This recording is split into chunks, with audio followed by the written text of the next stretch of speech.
Ezt az ijesztő dolgot biztos nem tudtad a Nickelodeonról. A történet ott kezdődik, hogy egy férfi éppen be akar költözni egy új lakásba, amikor is éppen pakolni akarta volna le a holmjait, éppen felment a padlásra, és látta, hogy a korábbi tulajdonos ott hagyott 12 VHS kazettát. A dobozban lévő VHS kazettákat le is játszotta az összeset, de a legsokkolóbb a Nickelodeonos volt. Az eset 2004-ben történt, amikor is éppen Scooby-Doo reklámszünet volt a csatornán, és amikor váltásra került volna sor, hirtelen minden elsötétült. Aztán egy elképesztően hátborzongató háttérzenét hallunk, ahol egy autópálya van a főszerepben. Ennek a tévécsatornának a megszakításának a lényege az volt, hogy olyan üzeneteket próbáljon átadni az illető, hogy pszichológiailag manipuláljon minket. Ebből az üzenetekből most felolvasom az összeset.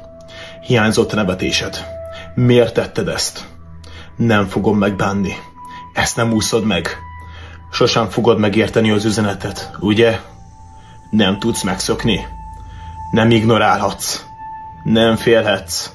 De helyette úgy döntesz, hogy sokkal messzebbre mész.